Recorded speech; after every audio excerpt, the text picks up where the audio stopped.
যারা ভাবছেন যে ফেসবুকে কাজ করে বাড়ি গাড়ি সবকিছু করে ফেলে, আমরা কিন্তু অনেকে ভেবে ভাবছিলাম যে ফেসবুকে কাজ করব, ফেসবুকে টাকা ইনকাম করব, করে কিন্তু আমরা বাড়ি গাড়ি আমাদের স্বপ্নগুলো আমরা পূরণ করব।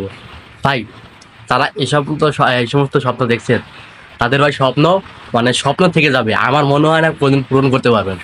যারা পূরণ করতে পারবেন বা যারা পূরণ করতেছেন অলরেডি বা যারা ইনকাম করতেছেন, তাদেরকে তো ভাই অভিনন্দন। আর যারা এখন পর্যন্ত কোনো সফলতার মুখ দেখেন নাই, আমার মনে হয় না যে আপনার কোন সফলতার মুখ দেখতে পারবেন এই ফেসবুক প্ল্যাটফর্ম থেকে। আমি এটা এই জন্য কেন বলতেছি যে বর্তমানে ফেসবুকের যে ইনকামের অবস্থা বা ফেসবুকের যে আপডেটের অবস্থা, এরকম চলতে থাকলে আমরা শুধু ফেসবুক থেকে ইনকাম কত দূরে থাক, আমরা কিন্তু ফেসবুকের একটা পয়সাও কিন্তু আমরা পরে নিয়ে আসতে পারবো না। ফেসবুকে আমি বলতেছি যে গত কিছুদিন যাবৎ ফেসবুকের যে আপডেটগুলো চলতেছে, আমরা মনিটাইজ চলে যায়, মনিটাইজ আসে, ব্যাগ আসে আবার চলে যায়, এভাবে চলতেছে। আমার কিন্তু মনিটাইজ এখন নাই, মানে গতকালকে চলে গিয়েছে, এখন পর্যন্ত ফেরত আসে নাই। কিন্তু আমার না, প্রায় 80% লোকেরই এইভাবে চলতেছে, মানে মনিটাইজ চলে গিয়েছে, এখন পর্যন্ত আসে নাই। তো যাই হোক, যারা এই স্বপ্নগুলো দেখতেছেন, তারা ভাই আমি বলবো আল্লাহর রাস্তায় স্বপ্নগুলো দেখেন না। আর আপনার স্বপ্ন দেখে শুধু আপনি এমনি খালি আপনার একটা আলাদা চিন্তা থাকবে আমার মাথায়। আপনার মাথায় শুধু আলাদা চিন্তা থাকবে যে আমি ফেসবুক থেকে সফল পাবো, আর সফলতা পেয়ে আমি এগুলো এই সব কাজগুলো করবো, বা স্বপ্নের একটা বাইক কিনবো, স্বপ্নের একটা স্টুডিও বানাবো, স্বপ্নের একটা বাড়ি বানাবো। জীবনের বই আপনি কোনোদিনও পারবেন না। আমি 2023-22 সালে আমি হচ্ছে ফেসবুক মনিটাইজ পাচ্ছিলাম, যেটাকে বলা হয় স্বর্ণাহরণী অ্যাড অন রিলস। সেটা থেকে কিনা গত কিছুদিন আগে যারা লাখ লাখ টাকা কোটি কোটি টাকা ইনকাম করছে, আমি কিন্তু সেই মনিটাইজটা পাচ্ছিলাম 2022 সালে।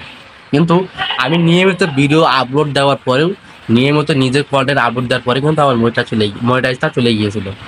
এখন পর্যন্ত কিন্তু সেটা ঠিক হয় নাই।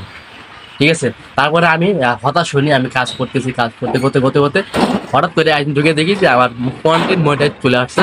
তো সেটা চলে আসার পরে, কন্টেন্ট মনিটাইজ চলে আসার পরে আমি ওটা নিয়ে কাজ করলাম। এখন মোটামুটি ওখান থেকে আমার $1 মতো ইনকাম হয়েছে। 2 মাসে প্রায় $1 ইনকাম হয়েছে, পাওয়া যায় 2 মাসে $1, 100 টাকা, যেটা বাংলা টাকা প্রায় 120-130 টাকা।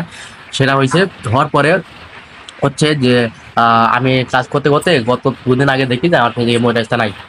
মানে আমি যে কাজ করছি, নিজের কন্টেন্ট নিয়ে কাজ করছি, তারপরে কিন্তু আমার মনিটাইজ নাই। তাহলে শুধু আমার না, এরকম হাজার হাজার মানুষের, কোটি কোটি মানুষের এইভাবে মনিটাইজ চলে গিয়েছে। ঠিক আছে, তো যারা ভাবতেছেন যে ফেসবুকে কাজ করবে, আমি বলি না যে কাজ করবে, আমি বলবো না যে কাজ করে না, করবেন। আপনারা ফেসবুকের পাশাপাশি আপনারা ইউটিউবে বিভিন্ন আদার যে প্ল্যাটফর্মগুলো আছে সেগুলো আপনারা কাজ করেন। যারা ফেসবুকে, আপনারা দেখেন ইউটিউবে কিন্তু অনেক দিন যাবত চলতেছে, মানে ইউটিউবে কোনো রকমের কোনো আপডেট সমস্যা নাই, বা তাদের কোনো, তাদের ইনকামের যে আরপিএমটা সেটা কোনো কমে নাই, বাড়েও নাই, বা তাদের এক মাপে রয়েছে তাদের আরপিএম বা তাদের ইনকামের যে একটা লাইন।